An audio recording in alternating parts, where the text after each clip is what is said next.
ബിസ്മില്ലാ അൽഹംദുലില്ലാ അസ്സലാത്തു വസ്സലാമു അലാ അഷ്റഫിൽ മഖ്ലൂഖീൻ വഅലാ ആലിഹി വസ്വഹ്ബിഹി അജ്മഈൻ അമ്മാ ബഅദ്.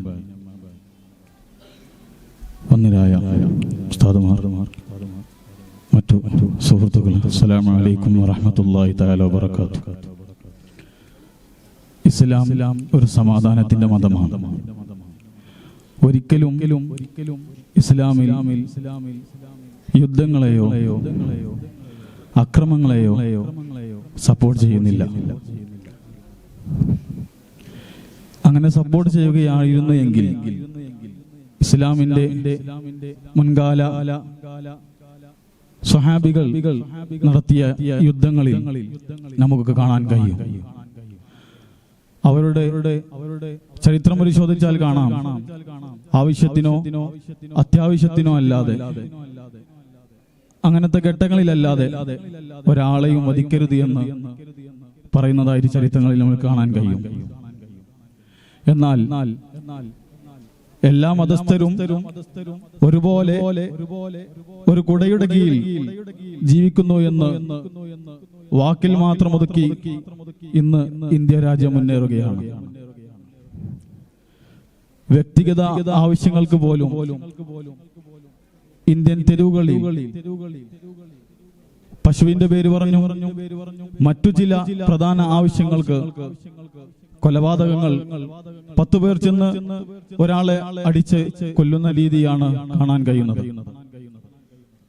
ഇതുമായി സുപ്രീം കോടതി അടക്കമുള്ള നീതിപീഠങ്ങൾ ഇന്ന് ഇന്ത്യ ഭരിക്കുന്ന സർക്കാരിനോട് ഇതൊരു ക്രൈമായി പ്രഖ്യാപിക്കാൻ ആവശ്യപ്പെടുമ്പോൾ അവരിൽ നിന്ന് ലഭിക്കുന്ന മറുപടി വളരെ വിചിത്രമാണ്.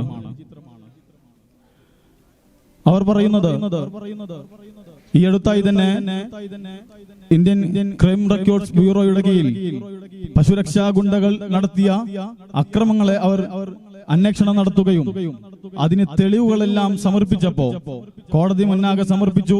കോടതിയിൽ നിന്ന് കേന്ദ്രത്തിലേക്ക് ഇതൊരു നിയമമായി പ്രഖ്യാപിക്കണമെന്നുള്ള സമൻസ് ചെന്നപ്പോ അവരതിനെയും നിരുത്സാഹപ്പെടുത്തി, ഇത് പ്രത്യേകമായൊരു കേസാക്കി ഫയൽ ചെയ്യാൻ കഴിയുകയില്ല എന്ന മറുപടിയിലൂടെയായിരുന്നു അവർ അതിനെ പ്രതിരോധിച്ചത്.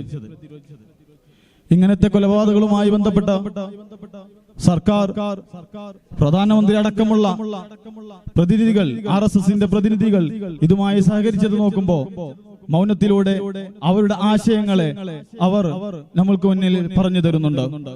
അവരുടെ പ്രധാനപ്പെട്ട ആശയമാണല്ലോ ഹിന്ദു രാഷ്ട്രം എന്നത്. ആ ഹിന്ദു രാഷ്ട്രം പ്രഖ്യാപിക്കാൻ വേണ്ടി, ഇന്ത്യ എന്ന രാജ്യം ഹിന്ദു രാഷ്ട്രമാണ് എന്ന് പ്രഖ്യാപിക്കാൻ വേണ്ടിയുള്ള അവരുടെ എല്ലാവിധ കുതന്ത്രങ്ങളും ഈ പേരിൽ അവർ ഒരുക്കിക്കൊണ്ടിരിക്കുകയാണ്. തഹസിൻ പൂനാവാല എന്ന അദ്ദേഹമാണ് ആദ്യമായി ഈ ആൾക്കൂട്ട കൊലപാതകങ്ങൾക്കെതിരെയുള്ള കേസ് ആദ്യമായി സുപ്രീം കോടതിയിൽ ഫയൽ ചെയ്യുന്നത്. അദ്ദേഹം ഫയൽ ചെയ്തപ്പോഴും സുപ്രീം കോടതി അതിനെ പഠിക്കുകയും അതിനെതിരെയുള്ള അന്വേഷണങ്ങൾ നടത്തുകയും അതിനുവേണ്ട എല്ലാവിധ നിയമങ്ങളും നടത്തിയപ്പോ കേന്ദ്രത്തിനോട് ആവശ്യപ്പെട്ടു, ഇതൊരു ക്രൈമായി പ്രഖ്യാപിക്കണം, കേന്ദ്ര നിയമമായി പ്രഖ്യാപിക്കണം എന്നാവശ്യപ്പെട്ടപ്പോഴും അവർ പറഞ്ഞത് IPC വകുപ്പ് അനുസരിച്ച് അതൊരു നിയമമായി പ്രഖ്യാപിക്കാൻ കഴിയുകയില്ലായിരുന്നു. ദാദ്രിയിലെ സംഭവവുമായി ബന്ധപ്പെട്ട് അവിടെ ഭരിക്കുന്ന മന്ത്രി അവിടെ ഒരു കൊലപാതകവും ഒരു അപകടം നടക്കുകയും അത് വെറും ഒരു കൊലപാതകമല്ല എന്ന് വരുത്തി തീർക്കുകയും ചെയ്തുകൊണ്ട് ആ പ്രതികളെ ജയിലിൽ നിന്ന് മോചിതനാക്കുകയും അതിൽപ്പെട്ട പ്രധാന പ്രതി മരണപ്പെട്ടപ്പോ അദ്ദേഹത്തിന്റെ വീട്ടിൽ പോയി അദ്ദേഹത്തിന് ഇന്ത്യന്റെ പതാക വിരിച്ചു കൊടുക്കുന്ന സാഹചര്യം നമുക്ക് കാണാൻ കഴിഞ്ഞതാണ്. ഇതുപോലെ തന്നെ ഇതുമായി ബന്ധപ്പെട്ട് അവർ പ്രതിരോധിച്ചതും അവർ അനുകൂലിച്ചതുമായ ഏത് മേഖല എടുത്തു നോക്കുകയാണെങ്കിലും ന്യൂനപക്ഷം വരുന്ന സമുദായങ്ങൾക്കെതിരെയുള്ള പ്രതിവാദങ്ങളാണ് അവരിൽ നിന്ന് കേൾക്കാൻ കഴിഞ്ഞത്.